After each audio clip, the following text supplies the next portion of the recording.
Good day.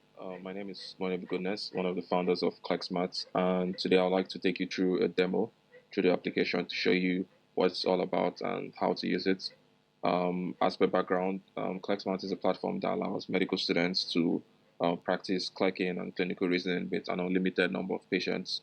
And yeah, let's get into it. This is my dashboard, and on the dashboard you can either start a simulation, which is to get a random case generated, or you can go through practice mode. Practice mode is especially if you have a clinical vignette or you have a particular case you want to practice for, say, or skis or long case, or maybe you just finished reading a case and you want to practice that case. You could use the practice mode. And then saved cases is for where you can save your cases and retry them later. So for the purpose of this demo, I would like to start a simulation, and I would like to make a case in internal medicine cardiology. And now wait for the case to be generated. Now the case has been generated and we have an entire patient here waiting for us, so we can get into clicking. You can either use the text, so um, good day.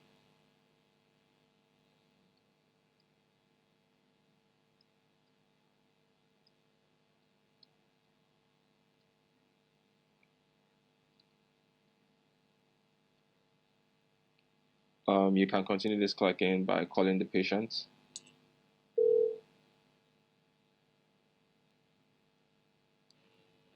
Good day. What brings you in today, Adiola? Doctor, I'm just so tired all the time. My legs are swollen and I can't breathe properly, especially when I walk.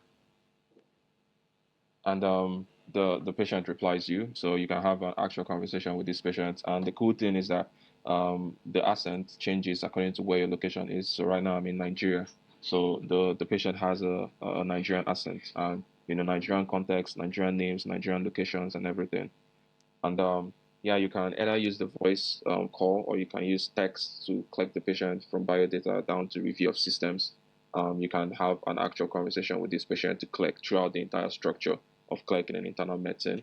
And when you're done clicking, you should click the finish button, and you'll be taken to a page where you write up your differential diagnosis, what system examinations you would like to do, and what investigations you would like to do. So we didn't click properly, obviously. So for the purpose of this demo, I'll just assume that this patient has some form of heart failure. So I'll just say heart failure. So for the differentials, you can list up your differentials, the number you have, maybe arrange them according to what you're thinking of from your clicking. For the examinations, I would like to do a general exam. I also like to do a cardiovascular system exam.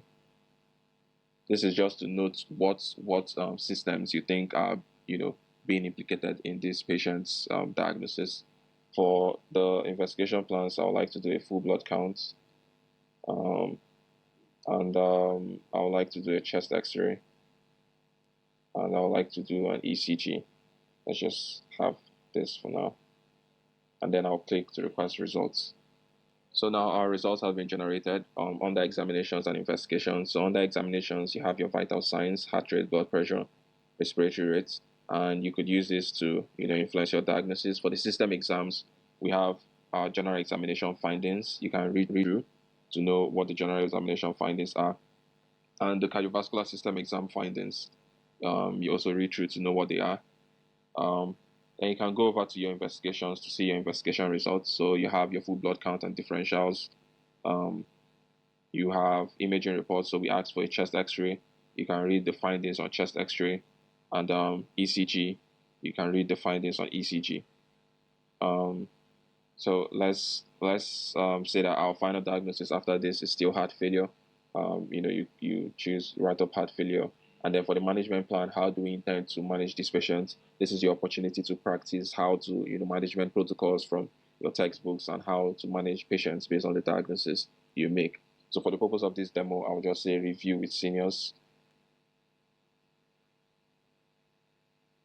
and I'll submit for feedback. Okay. So now we have case feedback, and the final diagnosis is severe hypothyroidism with pericardial effusion. And the feedback gives you the key learning points in this patient, what you did well, um, and then you can go into various sections that we think are going to be very valuable to students. So, for example, we look at your clinical reasoning. So we assess your questioning pattern to know how you ask your questions, what you were thinking during the questions, and then the plausibility of your differential diagnosis as well as final diagnosis. Um, Okay, and how to approach this case? This is an expert's approach. So, how would an expert approach this case? So, picking out the things in the history that you should have, asked about and that should have guided you towards this diagnosis.